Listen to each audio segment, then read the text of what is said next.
Enemy of the state. An enemy of the state. Enemy of the state. Dank Podstash. You're listening to Enemy of the State's Dank Podstash. Check out thedankpodstash.com to find every episode of the Dank Podstash, links to support the show via our BitBacker and Patreon, Dank Podstash merchandise, and much more. If you'd like to advertise on the Dank Podstash, email us at dankpodstash@gmail.com.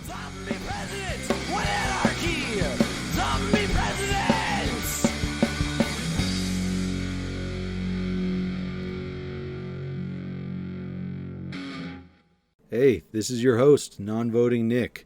Before we jump into today's show, let me bring you a special offer from my friend Shane Radliff over at Liberty Under Attack Publications. Shane has an offer for Dank Podstash listeners to take 10% off your order by using coupon code DANK10. Just go to libertyunderattack.com.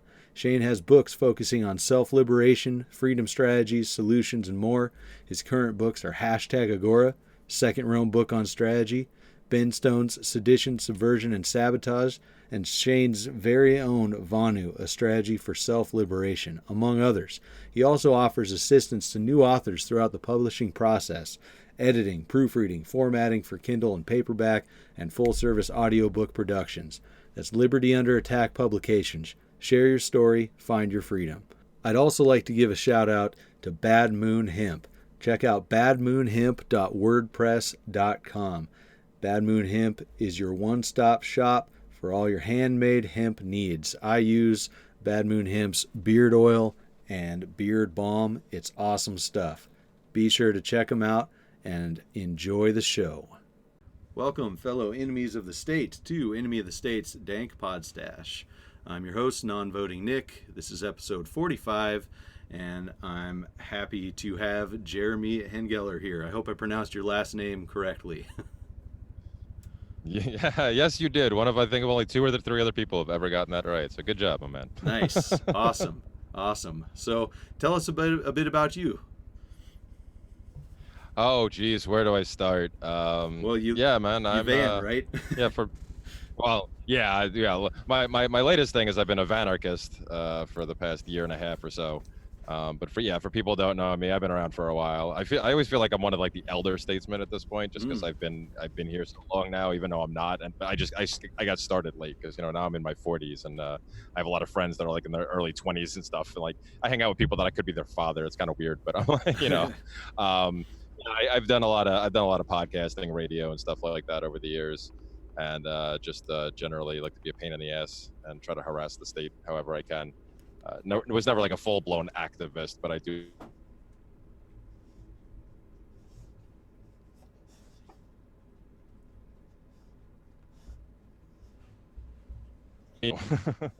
We lost you there for a second. You said you were never a full-blown activist, but... Oh, okay. Sorry about that. Yeah. Well, part of being a Vanarchist is parking on side streets and trying to pick up Wi-Fi from wherever I can. So if I drop out at all, that is the reason. Yeah. No worries. I never was like a full-blown activist, like some people you may have seen on Facebook, or at least people who think they're activists, I guess. But I did my own brand of stuff. I did a lot of solo work, and try to start a little bunch of projects on the side and just get people involved, just get people doing things. And mainly it's, just like a lot of other people, I've gone through a transition over the years. I started off as like a militant ANCAP, and then I've shifted, freaked a lot of people out when I got into Stirner a couple of years ago. Now I like to use Stirner and egoism more as a troll than anything else. I do. If you've ever actually read the Unique and Its Property, as it was renamed when it was finally retranslated a couple of years ago by a guy, Wolfie Landstreicher, I think the guy's name was. When they finally actually translated it, that people could read, it's like, oh yeah, this was sarcasm. People get all up in arms about most people who get up in arms and freak out about Stirner, number one, have most likely never read Stirner, and if they did, they read the original translation, which the guy who translated, I forget who it was, but it was somebody Benjamin Tucker commissioned back in the early 1900s. And whoever it was, I believe he was a Christian. and he didn't get Stirner's sarcasm. So he wrote it straightforward, like, and a lot of people just freak out because they think, oh my God, nihilism and egoism, and oh my God, you people are horrible and you have no morals. It's like, oh, just shut up, nice spooks, nerd. Yeah. Piss them off and move on. But anyway, yeah, so I kind of drifted, and over the past, I don't know, 3+ years or so, my main focus has been obtaining freedom for myself and my kids as much as humanly possible right now.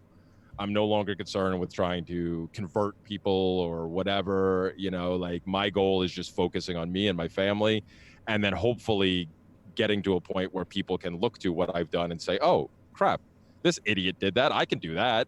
And kind of be just the lead by example thing. Sure. And that's part of what ended me up out on the road the way I've been living for the past year and a half.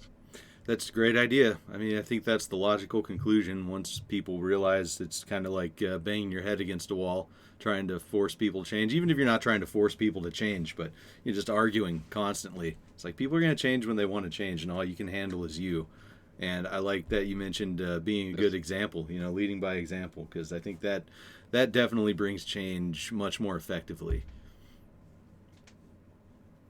Well, yeah, I mean, because, like I said, I'm an idiot. I don't know anything, man. But if I could pull this stuff off, then it proves to other people that, they don't have to listen to me. They don't have to hang on my every word. They just have to try the crazy stuff that I've tried and figure out, oh, it's not actually that crazy. And if this, like I said, if this moron could do it, then anybody could do it. Yeah, I feel that deep in my soul. There's no point in trying to be a philosopher if you're not a fucking philosopher. So you just gotta, and that's part of why I started this, so I could get anybody and everybody but me talking about as much as possible, bringing stuff out there, because I don't think I have a whole lot to say, but I like talking to people and learning new things. Yeah, that's how I got started in the whole Well, I kind of got thrown into the podcasting game at first, but that's kind of why I was there. It was like, well, yeah, I have things to say, but if you listen to enough of quote unquote us, you find out a lot of us have a lot of the same things to say, and it's not like a knock on anybody, because like I said, I'm talking about myself too. But after a while, it's like, well, let's find other people who may be talking about completely different things. And my whole goal was always just to keep me interested. Kind of the same way I make my memes. I've done that for years, and sometimes I'll get criticisms about the stuff that I do, and I'm like, I've tried to explain this to people so many times. Like, you don't understand. My first goal when I make a meme is to make myself laugh. Yeah. I don't give a flying fuck if anybody else is gonna laugh. I don't care about the likes, the shares, whatever. Like, yeah, do I get the dopamine rush like any normal person does? Sure. But it's not my goal. My goal is to make myself laugh. And if I make a meme and I'm laughing my ass off at it, I'm putting that up. And I don't care if I don't care if one person shares it or 5,000 people share it. I'm like, whatever. Yeah. So podcasting was a thing for me for a long time. It was like, well, I want to talk to people that I'm interested in hearing their story, or whatever, whatever they're into, and maybe be able to learn something from that and pick, kind of along the lines of the whole leading by example thing, just picking things up from other people. Oh, you were able to accomplish this? Okay, let's see if I could do that. Or let's see how I can make that useful to myself. That's also kind of what led me to my whole transition, like I said, from the beginning when I first started calling myself an anarchist years ago to, my militant ANCAP and everything else that I went down the path. It was kind of the same thing. It was like, I realized at one point, it's like, well, you know what?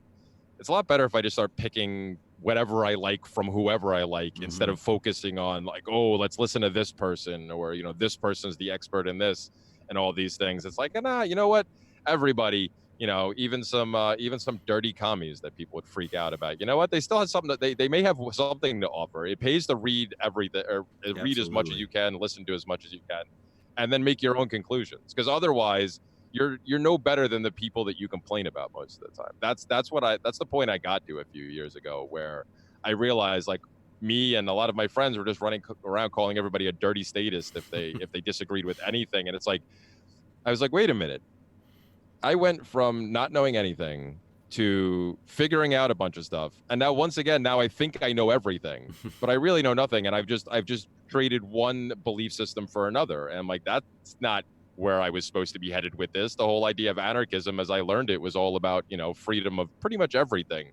And sure, you can have groups, you can have collectives, you can have Ancapistan, you can have whatever the hell you want, but it's not going to be this uniform thing. And if I'm only focused on this one thing, there's got to be stuff I'm missing out on.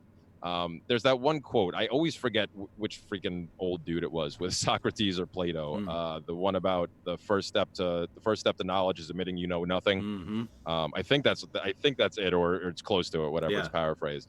But that one finally struck me like 4 years ago.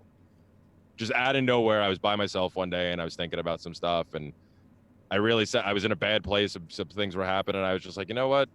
You're an idiot, man. You really don't know a goddamn thing. Stop pretending that you know anything. And instead of being defeated by that, it actually like lightened the load on me mentally. Like all of a sudden I felt like, holy crap, like, wow, this is a much better way to live. So I just started re-examining a bunch of stuff that I dismissed out of hand at some point in my life, whether it was pre-anarchism days, at the beginning, during my militant ANCAP days, whatever. Like there's a lot of things that I just dismissed almost automatically, usually based on somebody else's opinion. Yeah.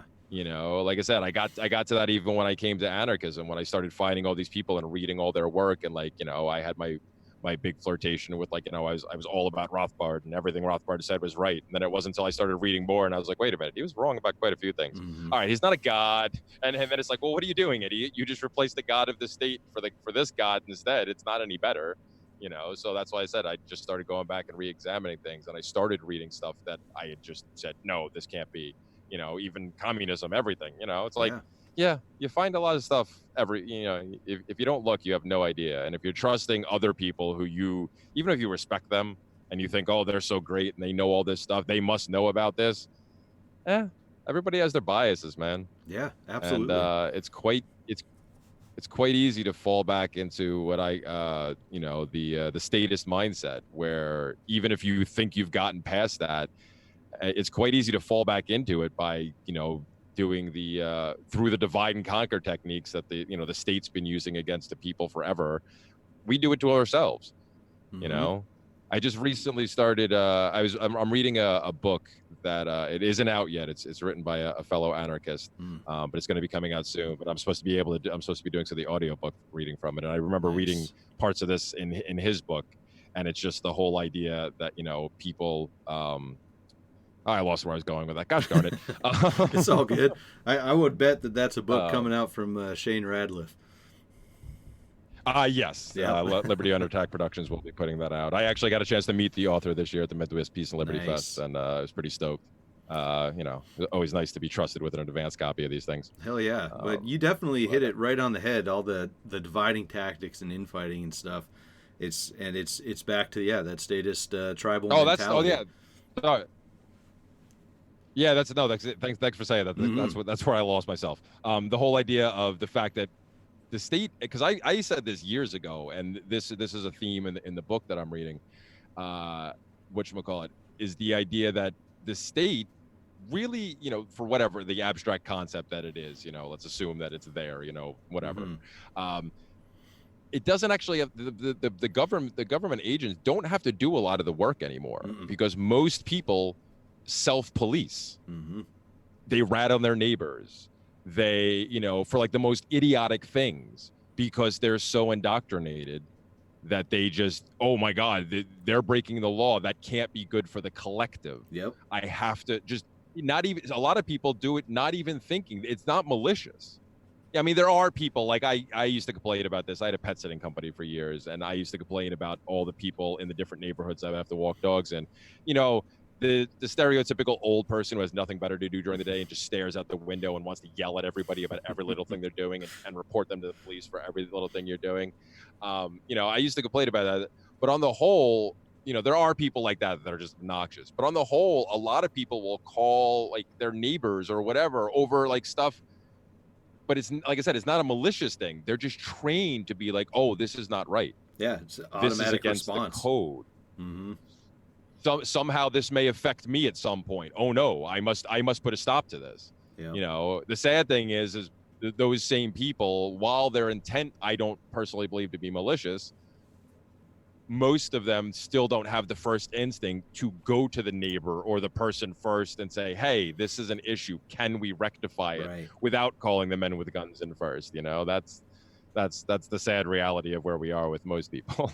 Yeah, imagine if that line of communication was open between ANCAPs and ANCOMs. What if we talk about this before shitting all over each other and making up scenarios in which in our future society that we're not even fucking anywhere close to, we're attacking each other because somebody's out of resources and the other's oppressing each other. What if we just kind of figure out a way to coexist and focus on the main goal? Like, that applies to everything. Oh, absolutely. And I mean, with that case in particular, I mean, that's kind of, what I was saying before, when I got to that point where I all of a sudden started questioning everything again. It was a lot of those battles that actually led me to that, between the ANCAPs and the ANCOMs, where I was kind of like, wait a minute, and like I would make the jokes too. And to some extent, I still would like to see it. Like, I was one of the, years ago, I was one of the people saying, I really want a reality TV show to be staged with ANCOPs and ANCAPs and ANCOMs, and you get a year out in some wilderness, whatever, and let's see who survives, but who's still alive at the end of the year. We'll figure this out. I think it'll get, even if you drop the ideologies and like mask them as something else, I think it'd get great ratings, even for the normies. But it was all that constant bickering, and just, that, like I said, was part of my push to look to something different. And that's when I became really focused on the idea of panarchy. And even though I'm still, like I said, my main focus now is all about getting myself and my kids free.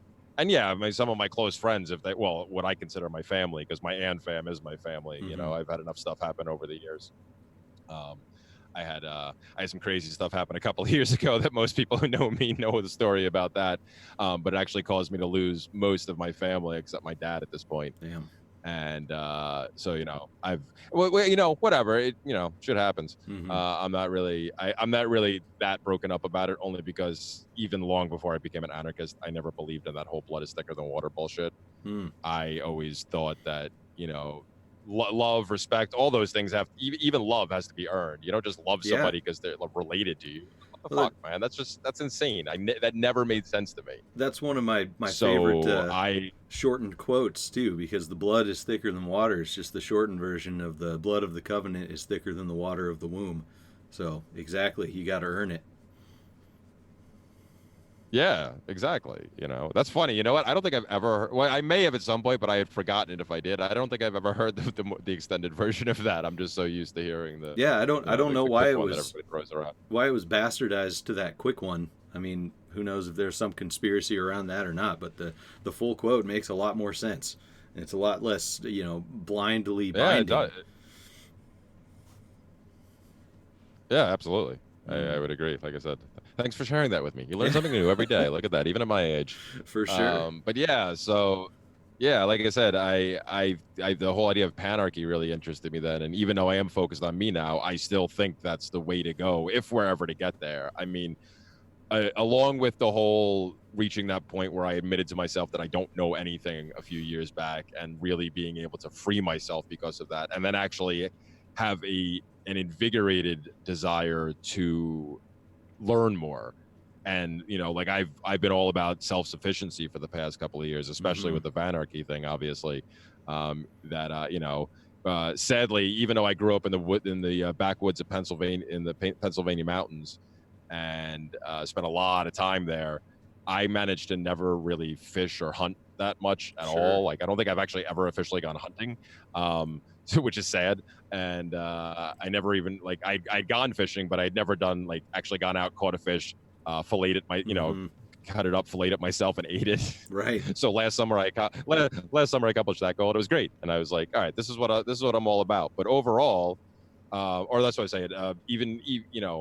I got to that point, but I also got to the point where I realized, yeah, I'm probably never going to see what I want to see in my lifetime.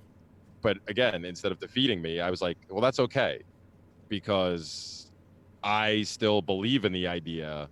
So I'm still going to work towards it, because, if everybody who says, well, I'm not going to see it now, so what's the point, gave up, then 50 years from now, we're not any closer. Right. It'd just be over. And then, fuck, that kind of fucks my kid. Yeah, that kind of fucks my kids. And, I'm like, well, I can't do that. Like, if they don't want to pick up the torch after me, that's on them. but Right. I'm at least gonna keep it burning as long as I can. So Yeah. but yeah, absolutely. it's to me, the panarchy thing just makes more sense. Like, everybody, let's get there. Like you said, let's get there first, Mm-hmm. instead of wasting all this time arguing and being keyboard warriors at each other. Actually get out and do some shit. I've found Absolutely. I've worked alongside now over the past couple of years people from all different stripes of the anarchist world, and a lot of my friends, the people I consider some of my close friends, they're from all over the place now. And I'm a lot happier because I can work with these people because we get along, Mm-hmm. and we realize that we may have different total end goals, but on the whole, we're with each other like 75% of the way or more, and that's enough to get us going. And sometimes even only 50%. But hey, if it's going to get us to a certain point, I'm fine with that. Yeah. I don't care. Yeah, there's a crucial overlap of ending the state, and I don't even think panarchy is something that anybody would have to work to. I think it's just the way it's going to be. If ever there is an end to government, it's no one agrees on anything now. No one's ever agreed on anything completely ever. There's going to be different groups with different ideologies. There's still going to be hopefully just small groups of people who want a state. And people are going to have to coexist no matter what. So it doesn't really make any sense to expend your resources, risk lives fighting each other, anything like that, when you can be happy and prosperous working together with people. Yeah, well, like you said, I mean, unfortunately, you're right. I think tribalism is still an inherent part of human nature. So people are going to naturally fall to their tribes if that scenario reaches its point, which may be good or bad. But like you also said, I mean, there coexistence kind of has to happen, otherwise everybody's dead, and then it's kind of then it's all pointless. And then all you idiots who've been yelling at the nihilist for years can really go suck a dick, because it's like, well, you just destroyed everything, motherfuckers. Yep. Yeah. We were just laughing about it the whole time. You had to make it a reality. Now Right. who's it on? All right. Yeah, it's either everyone's going to be dead, or it's going to go right back to how it was before, and everybody will be enslaved in one form or another. Because if you can't unite against something that's trying to bring you down to enslave you, then you're not going to get very far. It's just the reality of it. And the thing that I really hate is the screeches of collectivists when you say we or unite or things like that from certain people, because it's not collectivist to work together with other people and still uphold the importance of the individual. And that's the thing that I think people need to break out of their minds, is this fear of, and probably false fear of, the wrong of using the word collectivist wrong. Working together is not collectivism, and it's pretty fucking awesome. Oh, absolutely. Yeah, and it's funny too, because I mean the people, I mean, I used to be somebody who did that at a certain point in my my journey. Same. I was very militant about that, with words and stuff like that. And I've just, among other things, I've come to realize that yes, language is very important and it's very helpful to communicate. But a lot of people who are still stuck in that mindset where they just automatically denounce you, like you said, just scream collectivist, they do it unironically, not realizing that they're not doing anything different than a Democrat screaming racist, or like whatever. Like, it's just you're not actually using the word. You've taken the meaning. You've actually taken the meaning of the word away by overusing it and just labeling everybody with it. And then now you're doing the same exact thing that you're fighting against. Yeah. Just in a different arena, just an area. And a lot of those people I find are still stuck in what I have always referred to. And this actually, I put this out in some Facebook conversation a couple of weeks ago, and a whole bunch of people took it the wrong way. And I was like, dude, I don't understand why, but I've always referred to like the angry anarchist phase. Well, yeah, but I've always referred, there's this angry anarchist phase that most people that I know have gone through at some point early in their journey, when you first started figuring all these things out, and when it finally clicks, and then you get mad. I mean, at least I know this happened for me, and it's happened to a lot of people I talk to, where you get mad at yourself for being deceived this entire time. So you immediately want to go out and start changing as many minds as you can and convincing people, your friends, your family, that, oh my God, you can't believe what we've been lied about and all this stuff. But you're not fully equipped yet to actually have conversations with people. Absolutely. Because another thing that goes hand in hand with our community is the very high rate of Asperger's and autism. And I am fully free to say this for any SJW who may be listening, because I actually am on the spectrum. Just suck my dick. I'm allowed to talk about it all I want. In fact, Aspergertarianism was something that Lisa DeLasho and I actually created years ago. Sweet. We were the first ones who started. We referred to ourselves as Aspergertarians. So, whatever. But there's a very high number of that in that. So people just they find out the information and they want to pass it along, but they don't take into account the the quote unquote societal norms that are whether they're good or not, they're there, and people you don't realize that you start peppering people with this information. Like I said, I went through this. I alienated a whole shitload of people in my first year and a half. After I finally started calling myself an anarchist. I was an angry motherfucker, and I was yelling at everybody. I've talked about this before on other shows. That was actually part of the downfall of the relationship with my kid's mom. I was like trying to shake her basically, and she wasn't liking it. Eventually she came around, but she had to do it on her own, like you were saying much earlier in the recording. And and like I said, I had to step back finally and realize, wow, I've really been a dick about this, and I changed my tactics and moved on. Now, a lot of people, like I said, tend to go through this. I see it happen all the time. Most people tend to break out of it in the first 6 months to a year or so. I took a year and a half because I'm a slow learner, but whatever. But I've come across a lot of people lately that are still stuck in that phase. Right. So if you have the ever growing number of changeover with people going through it and then finally getting past it, and then a new crop coming in, like that's enough as it is. But then when you have a lot of these other people who are still stuck in this phase and just are so militant about like the words, like we were talking about, like collectivist or whatever it is, or you're not a real anarchist. Like, oh my God, I got so tired of that argument so long ago. It's like, dude, like, okay, yeah, I'm not a real anarchist. What are you doing other than yelling at people on Facebook? I was out there running my own business for a dozen years and figuring out ways how to avoid government the whole time, even before I became an anarchist.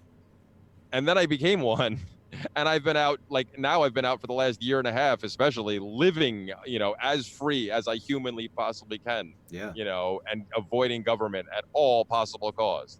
And my interaction, other than unfortunately getting tagged twice in a 2-week span earlier this year for possession of cannabis, or as they refer to it, marijuana, only one of those resulted in a ticket, and that even ended up getting dropped, thankfully. Although they did ransack my car both times, which kind of sucked. But other than that, but that's of course because that happened where I am currently stuck right now, which is the DPRNY, as I affectionately refer to New York as. You can't. It's kind of hard to avoid that, but even that, I mean, in the past year and a half, I've spent at least half of that time here, probably more, probably close to 2/3 of that time here. And that's still pretty much my only interaction with government, really, this entire time. Nice. Which has been spectacular. Hell yeah. Well, yeah, and like you were saying earlier, it's fucking tough when you're in that angry stage to kind of step out of yourself and realize that just because you're understanding this, you're getting it, you're realizing things. People aren't thinking the same way as you. And even when you get close in these conversations, explaining some point to someone and it feels like they've almost got it, and then all of a sudden they kind of snap back into whatever position they were in before. It's like you also mentioned, the indoctrination and fear, cognitive dissonance, whatever you want to call it. And it's important, I think, to evaluate yourself and realize that not everyone's thinking like you, and like you said, you can't change anybody except for yourself. And as far as the "you're not a real anarchist" thing, like, yeah, there's a whole lot of black and white, especially when it comes to principles and people gatekeeping and holding that lens up to each other and trying to see who's real and who's not, who's adhering to principles and who's not. But there's amounts of compromise that everyone has to take. Nobody is 100% one way or another, and it's not possible to be that way under the state. It might be possible, I take that back. It might be possible if you give up a whole lot and kind of get to a certain level where you're not able to be coerced by them anymore. But it might not be effective from that state that you'd be living in to continue what you're doing. Not only to stay that way, but to get the message out to other people, to lead by example, what have you. I do think it's important, depending on the situation, to poke at people, though, who are doing things that are absolutely not conducive with the idea of anarchy in general, just the basic no rulers.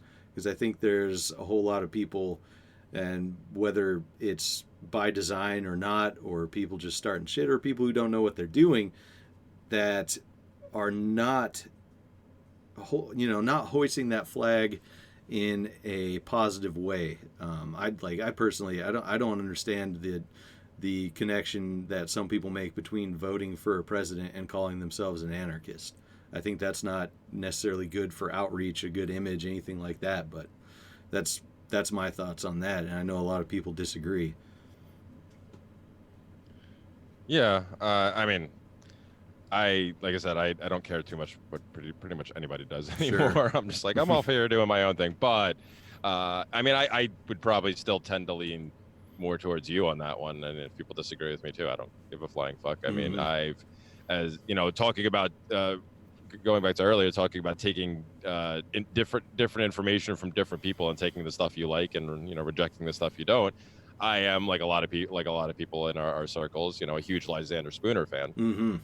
However, I'm not vehemently disagreeing with it anymore, just because I don't bother arguing most of the time anymore. I just don't care enough. But I used to vehemently argue against the idea of defensive voting, mm-hmm. and I still, for the most part, I still think I'm right. Well, not that I'm right, but I believe, I just believe that makes sense to me. Doesn't make sense to you, whatever. But because I've always said, even if you want to push it that far, and even if you want to involve yourself with the state in order to try to bring down the state, that type of idea, if you're going to go that way, well, okay, fine. The only argument I could ever at least personally accept was the votes on different referendums or whatever, sure. Or different things that come up in local government that the people are actually allowed to vote on. Like, okay, that I can understand. I was willing to concede there's an argument for defensive voting, because you're trying to stop some money being used for one thing, or stop one thing to be built. Like, okay, that I see as a purely defensive measure.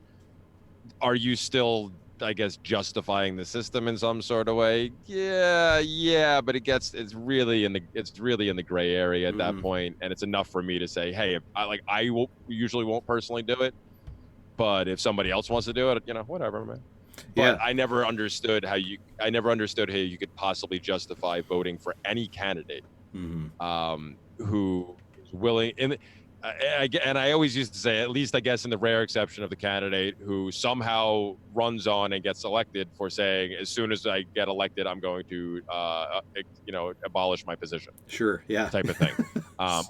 Which allegedly, one of the biggest fraudsters in our community ever, that scumbag Adam Kokesh, claims is his whole plan. But he does. It's interesting. I'm not even gonna get started on him, because if I get started on him, we're gonna go for a really long time. Yeah, no, fuck him. Anyway, we won't bring that up. my point was even like that was the extreme I always said. But even then, I never understood how you could justify voting for any candidate, because no matter what, they're going to be accepting the money, and they're going to be in order to stay in their position, they are necessarily going to have to play the game to a certain extent. I mean, even the great Ron Paul, everybody's which is so funny, because one of my favorite memes I always used to make was the different variations of the sacred cows. Yeah. make the tastiest burgers. And I did one years ago about the Constitution and the flag and lots of different stuff without the whole government thing. And then I did one about Ron Paul one day, and most people didn't get it. They thought I had it got a lot of shares because a lot of Paul bots thought I was saying that he was saying something like this, and I was just making fun of him because he wasn't he did a lot of things because he had to do in order to get he was Dr. No, but no, he voted on a lot no that Sure, he didn't vote no on everything. Yeah, sues his supportors. So you're gonna have to play that game to a certain extent. Yeah, you're gonna have to, no matter who you are, you're gonna have to play the game if you want to stay. You're gonna have to. Otherwise, if you pay attention at all to politics, you know how the political machine works. Once somebody causes enough problems where they can't get them to at least play along with these, little things, they make sure they get voted out of office. Yep. They do the DNC, the RNC, whatever. They just focus all their attention. Which is funny because that's actually how that's originally what made me finally start calling myself an anarchist. Because my last gas effort years ago was I was a member of the LP and I got roped into running for a local office. And we found out that the RNC and the DNC in the area were literally colluding against us. Imagine that. It's interesting that and it was like, oh my God, if it happens that on this level, I was just gonna say, yeah, that's what I realized. If it's happening on this level, it is happening everywhere. There's no fucking hope for politics. That's it. And that day I called up my buddy who was the one who had introduced me to the term voluntarism, like 8 months before that, and I spent the next 8 months arguing with him, saying that it wouldn't work or whatever. And I sent him a text that day, and I just said, all it said was, "You were right. I fucking hate you." And then I just got back a smiley face, and he was like, "I knew." And then another text, "I knew it would happen." Nice. And that was it. So. Yeah, it's the logical conclusion. But it's interesting that you bring up Spooner in defense of voting, because I just finished up, I believe yesterday or the day before, an article for a new online journal coming out, The Counter Economist, on that topic exactly, on Spooner in defense of voting, tentatively titled, probably won't stay that way, but Why You're Wrong on Spooner in Defense of Voting. Because that's awesome. Fucking hate when people bring that up as a defense of voting, because it's literally, it says right in the Constitution of No Authority that a man will see an opportunity to I'm going to butcher the quote, but ease his burden or whatever, or lighten his chains, if he will vote and become a master instead of becoming a slave. He has the opportunity to become a master over others. And it's like, so you're an anarchist who is against masters, and you want to vote to become a master over others. How is that an argument for defensive voting? It's just stupid right there. And then it goes further than that, but it's a whole article. So. Although, well, no, I haven't been reading a lot lately, but I really should get back to it. But I'm interested to read that one because obviously, it conforms to my bias. So wonderful. But as I was listening to you talk about that, I was thinking, while I do think that what you said makes complete sense, I'm trying to remember. I think his argument, I don't remember where his argument for that came from. I don't remember like in what writing it was, the argument for defensive voting. It was. I'm trying to remember if it was the Constitution for No Authority 4. So it was in that same one. Okay, yeah. That's funny because I had become focused a while ago, and I kept saying I was going to do a podcast on it, and I never got around to doing it. But I wanted to juxtapose the Constitution, No Authority, and something he wrote years before that, which was the what the heck was the title? It was the thing about how saying slavery actually wasn't actually justified in the Constitution. Like he made this entire argument about how how people used to say, oh, because the 3/5 clause or whatever, and he made this entire argument, basically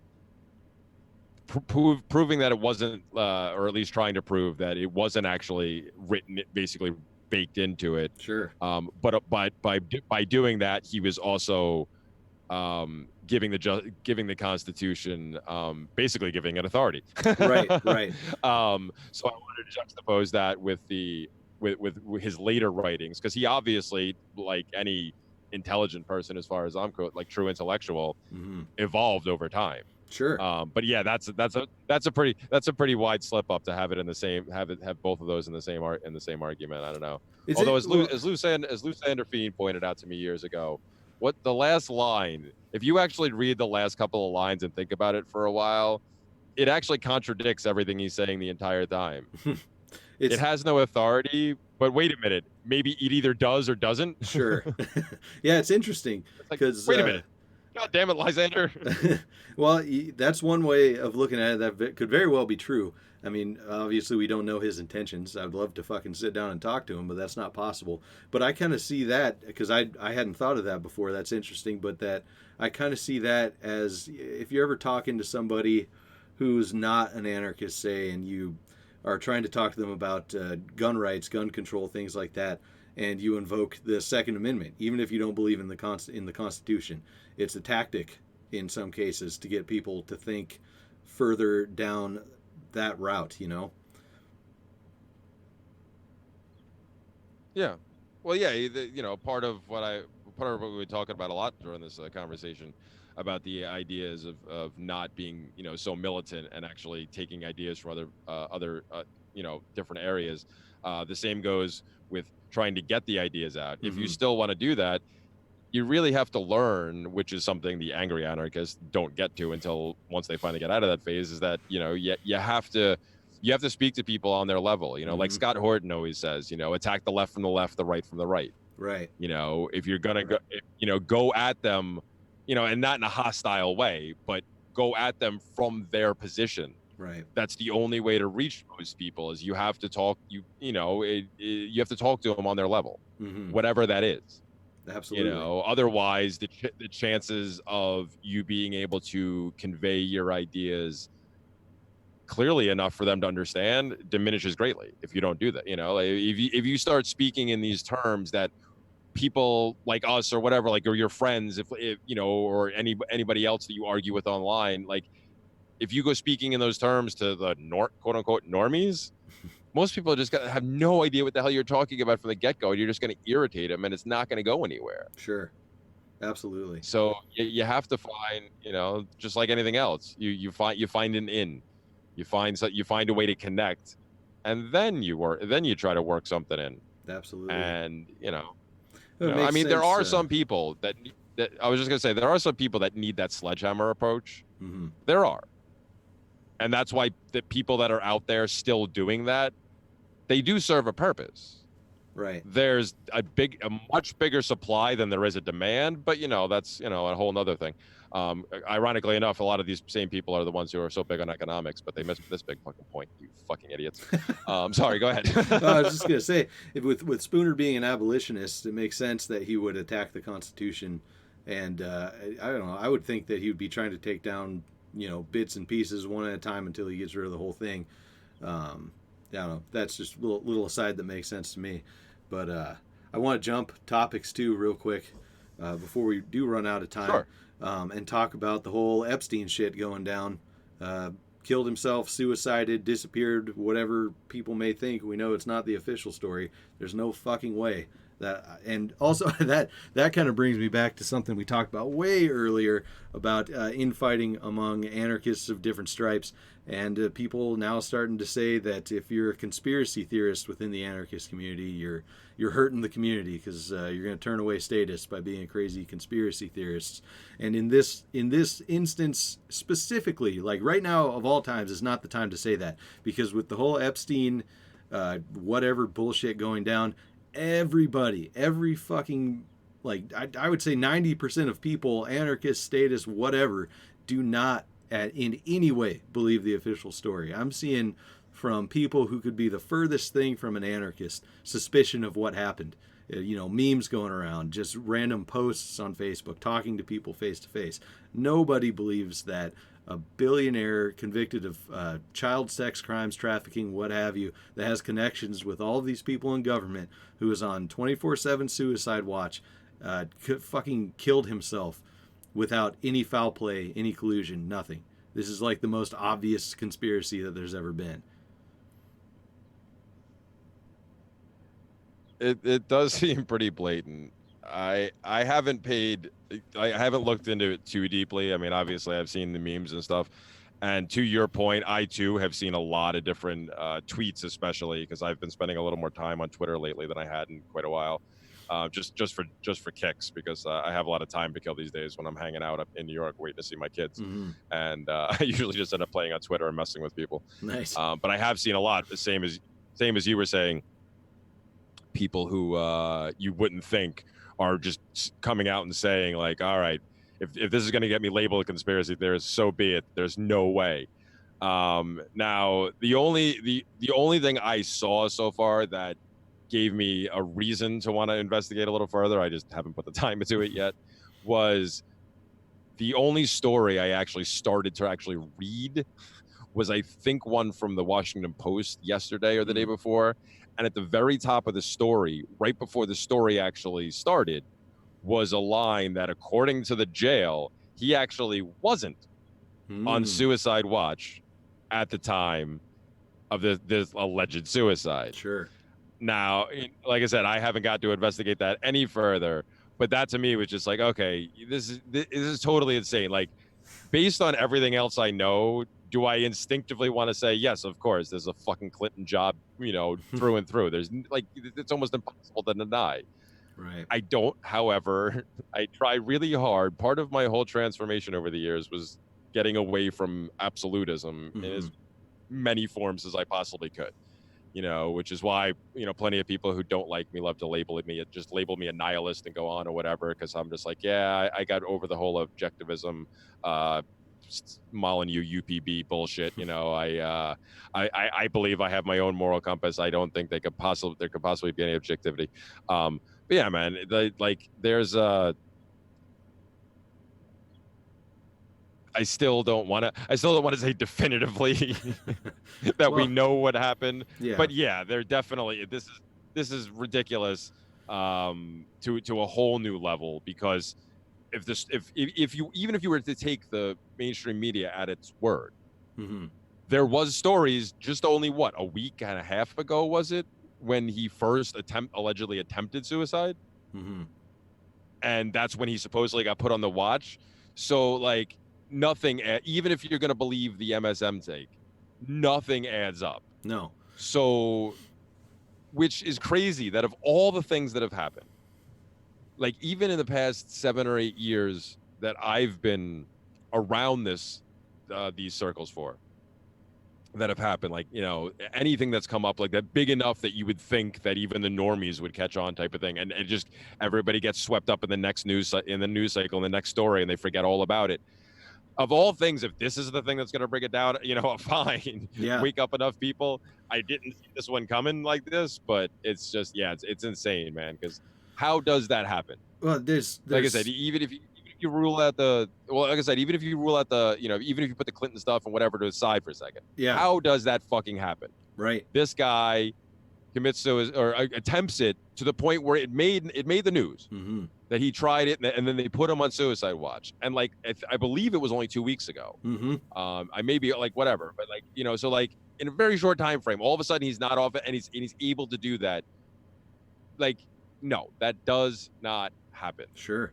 And it just doesn't. There's conflicting information coming from so many different sources. Because like you said, maybe he wasn't on suicide watch. Some people are reporting that. Some people are reporting that he was. There's a whole, and the pictures, I don't know if you've seen them, of the supposed corpse they were taking out of the jail, and all the inconsistencies and features and what he was supposed to be wearing in the jail. None of that really matters in the face of the fact that this guy is dead who had information for sure, because we know for sure that he had ties to tons of people in government, in positions of power anywhere, who have been to his island, flown on his plane, all that stuff. There's obviously some fuckery going on, and the little things that people are picking at doesn't really matter in the face of that. And then the other thing are the distractions put out by the media that come up, it's obviously not able to be proven, but the fact that the 2 latest shootings happened right around the time when information was supposed to be released during the Epstein case, And now people are predicting once again, people predicted it, and people are predicting once again to watch out because something else is going to fucking happen to distract people, because a lot of people are on this and saying, no, this is bullshit. He got taken out and it's sketchy. He got taken out and it's sketchy whether he did it himself or not. So they're going to try to distract us from putting the pieces together with or without him. And I think that's the important part. And it could be the thing that brings it down. There's a whole lot of shit going on, and it's disconcerting to me, between the storm all the things, between the Epstein case, the mass shootings that just happened to be popping up during the Epstein case, and the latest election cycle and everything. And you watch these stories come to the forefront of the media, and then something else happens and they get pushed to the back burner. And the whole Epstein thing hasn't even been on the front until, certain little things happen here or there, or big things like his death. I don't know. It's just, it's pretty fucking hard to believe that there's not a narrative being pushed and that things aren't being hidden. Oh, absolutely. It's definitely a prime opportunity for most people to just, if they just actually pay attention at all, to go, what the fuck? Mm-hmm. Because, like you said, like it doesn't. I mean, aside from all the other things that just don't add up, as you were talking about that, I started thinking, I was like, actually, yeah, wait a minute, there was 3 shootings that got publicized during that time, and whether my mind's already in conspiracy mode or not, like the next thought I had was, wow, they're at the level, like maybe this is that big, that hopefully it is, because I mean, if everything that's being reported to begin with that ended him up in jail in the first place was true, then I'm not sorry that the guy's dead. No matter how it happened. Yep. But as it pertains to everything else, it's like, yeah, maybe, just maybe, because they had to, if you want to go down the full tinfoil hat road and say they staged all 3 of these shootings, okay, fine. They had to go to that level to try to block it out, because you're right. There was the story of his arrest, and it was big for a couple of days, maybe a week. And then the shooting started happening. And Storm Area and 51. Everything. Yeah, that's it. That one too. And then other than the report that he had attempted suicide a couple of weeks ago or whenever it was, there hadn't been anything. Right. Well, until this. There were supposed to be documents unsealed from the case, and then bam. I think it was the El Paso shooting. Yeah, that was the other thing. Yeah. I also, that was one of the other things I read was allegedly they were supposed to be released again the night that he killed himself. Yeah. Yep. And I believe the El Paso and I want to say Dayton. I could be wrong. Could be the Garlic Fest shooting, but 2 of the 3 of the latest ones just so happened to take place in the hometowns of 2 of the Democratic candidates, El Paso being Beto, whatever the fuck his name is, Beto O'Rourke, and I can't remember who's fucking from Dayton, but perfect media opportunities for them to get points on gun grabbing and whatnot during the debates and their campaigns. Yeah, I mean, there's so many rabbit holes you could go down with this story. It really is that. And again, I try to be as skeptical as I can in general, not just of the MSN, but of my own biases and stuff, and being like, am I just automatically dismissing things? But again, I don't really want to get into it that much, because otherwise I will go down those rabbit holes. Well, but hopefully it is. That's all I can really hope for at this point. Yeah. Because if what most of us, our friends and our circle of people, if what most of us most likely believe went down here is the truth, like, I mean, I was already pretty sure, like I've said for the longest time, of all the people I've dealt with in history or whatever, and the present and politicians and all this stuff, like, a lot of them are horrible people, but Hillary Clinton is the epitome of evil to me. Just epitome. Like, she is just like, not a lot of women scare me. Yeah, she even is one. Freaky, whatever. Yeah. she is just a nasty piece of work. And if this publicly because like there's been the stories. It was like the Vince Foster one was the only one that ever really got a lot of attention, Right. and even that managed to get buried largely. But if they're at this level, it's like there might not be any stopping them at this point. Well, and hopefully people don't get swept up in the next one and realize that it's just this blatant, right? And they're basically toying with everybody now and going, yeah, we don't even care anymore. Yeah, they say they do that. Yeah, man. I mean, and good that scumbag's dead, but the thing that bothers me about that is the possibility that he could have ratted, squealed, whatever, and put names out there. But who knows if he would have done it or not? Whatever. The bigger point is that there are people implicated with him. The fact that he's dead, I'm pretty sure means whether he did it to himself or not, he wasn't going to be he was going to be keeping his mouth shut. Exactly. He either did it to keep his own mouth shut, or he did it because everybody else involved was convinced he couldn't keep his mouth shut. Yep. Yep. And all the skeptics now, the conspiracy bashers, things like that, whatever, they're saying, well, which one is it? Is government so incompetent they can't keep a guy on suicide watch from killing themselves? Or are they so intelligent and good at what they do that they're able to get to him and get him killed and keep all this information hush hush? And I think I've said it before on the show, possibly, or on a different show. We forget that it's not just the government. There's different intelligence agencies. There's all different factions of government. Sometimes working against each other, sometimes working with each other. There's a whole lot of shit going on. Absolutely. And on that point, the one so-called, which was for a long time a conspiracy theory until people figured out that it was the truth, that disproves that whole idea that government, because like my first thought, number one, was I was wearing the shirt yesterday. I don't have it on anymore, but that I wear a lot was my hashtag why not both, because why can't it be both things? Nice. They can be incompetent and there can be factions that are doing absolutely these other things. Because like I said, most of the actions aren't malicious by people. There is good-heartedness, littered with incompetence that leads to bad results a lot of the times. But and there is malicious actors, but not everybody is that fact.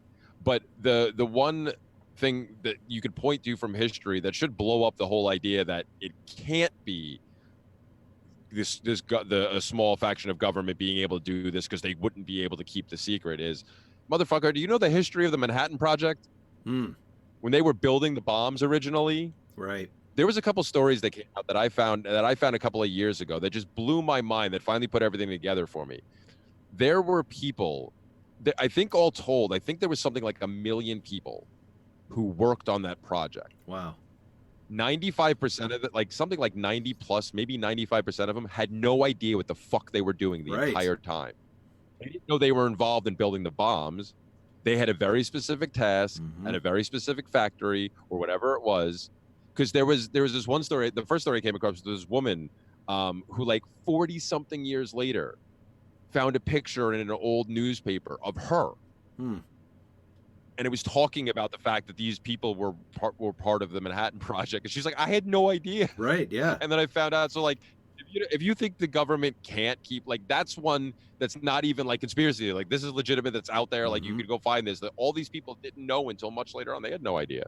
They didn't know what they were doing. Yeah. They were hired to do a task, and they built a specific part or whatever it was, and they were just, that's all they were doing. It was only the upper echelon that actually knew what the plan was. That's the exact same story with Area 51 and Bob Lazar. There's different people with different jobs who weren't given all the information. And I'm sure it's utilized, obviously utilized in the Manhattan Project. I'm sure it's utilized in most secret projects. Well, yeah. Whether it's, from plausible deniability or just they don't want they just don't want the people involved, for whatever, it's gone on. And that's how governments tend to operate, especially in the so-called clandestine world. So, what do you expect? Yep. So that's why I've never been one to be anti-conspiracy theorist. I mean, I had my Alex Jones days, although I actually went down a Glenn Beck rabbit hole instead. I kind of bypassed Jones altogether and went over to Beck instead, when he was still really heavily conspiracy theory minded. and not. But yeah, you can't. There's too many of them out there. I mean, to the people who think that the people who talk about it ruin the movement. Yeah, there are people that's all they talk about, and yes, they look insane. Sure. If you're talking about every possible conspiracy theory and flipping out about it, are there legitimate things that the government's doing? Absolutely. But if you haven't learned anything from the way that the breakdown that, again, once again, even a lot of the normies have started to figure out that the MSN, just whether it's malicious or not, they just race to a story and don't bother to get all the facts. Yeah. Well, it's interesting too. You should do the same thing. You should do the same thing. Well, no, I'm just saying you should do the same thing. You should take a couple of days and collect a bunch of information before you start going on social media and making all these claims. Right? Sure. Absolutely. Yeah, that would make social media a better place. Absolutely. But it's super interesting too. One more quick conspiracy before we get close to wrapping up. Not even a conspiracy, actually. It's just fact that the I can't remember what fucking branch of government, if Trump was talking about it or whatnot, but now they're starting to they want to label people who are conspiracy theorists as domestic terrorists right before one of the biggest conspiracies ever fucking breaks. And I think we may have lost our guest here. Let me see if we can get him back. I'll be right back. There you are. Hey, sorry about that. No worries. I forgot my laptop was running on battery power, and I have it set to turn off in 30 minutes so I don't waste it while I'm trying to watch a movie going to sleep at night. Gotcha. Yeah, I was just saying I don't know who, but whatever parts of government want to label conspiracy theorists as domestic terrorists right before this giant conspiracy breaks on mainstream media. Yeah, again, the timing seems a little too convenient. Mm-hmm. Although, I mean, that is just the inevitable end of the whole conspiracy theories, because that's how it started. It started getting used in the common parlance by government putting it out there, trying to discredit people. Sure. Because I remember looking up the origin at one point. The earliest they really tie it to is like the original Russian revolutions between the communists and the socialists. And I don't remember which side was using it, but whichever one was, that's kind of where it got started. That whole idea of trying to like push that, and they got brought over here. It got brought over to the U.S. with the New Left in the I guess that was the 50s, 60s, sure, stuff like that. And that's when it started getting used by the government, and people started getting, because people have been labeled that for a long time, and it's only gotten crazier and crazier because crazier shit keeps happening, right? And, well, and you studied enough history.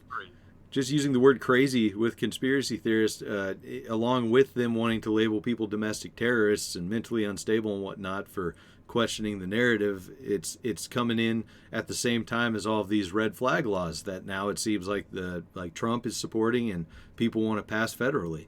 Well, so imagine that. Yeah. Well, and that's the, again, I try not to pay too much attention to what goes on, but this has been big enough that I couldn't avoid it. Mm-hmm. But that's what just drives me insane, really insane, about the so-called people on the right that are all that are sucking Trump's dick so goddamn hard that they're all, oh yeah, of course, red flag laws, there's nothing wrong. It's like, no, dude, you have no you have no knowledge of history whatsoever. Right. Like, this is how this works, man. The whole, once a government is able to just flat out declare who's crazy and who's not.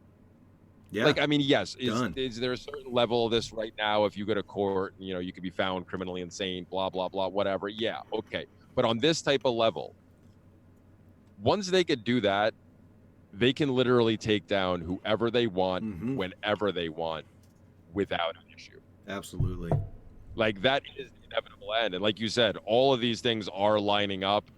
And even the, as skeptical as I like to be, it's hard to ignore, man, that all of these are happening at the same time. Well, shit, even if you don't buy it hook, line, and sinker, it's still something to be aware of. It's just like prepping for anything, prepping for a natural disaster instead of prepping for a fucking zombie apocalypse. You don't have to believe there's going to be zombies or some crazy shit's going to go down. It's a good idea to be aware and to be prepared for the possibility of shit getting fucked up, because then you're ready.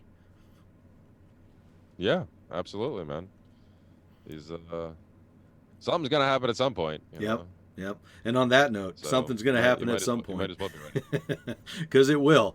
Let's call her a show. We're about an hour, and we'll jump real quick into after hours for our patrons. And we didn't get to talk about your van life, van setup too much. So let's do that for the after hours. And if people want to hear that, you can go to... Oh, that works, man. Hell yeah. You can go to thedankpodstash.com, patreon.com/thedankpodstash. Get in at the $10 level, and you'll get all the after hours videos and everything else that goes along with the lower tiers. And yeah, we'll get there along with a little bit of other bonus content that'll be hopefully coming out around episode 50. So dude, thanks for coming on the show. Fucking sweet conversation, and we'll continue it here in a second. Yeah, man, thanks for having me. Hey, for sure. We'll see y'all later.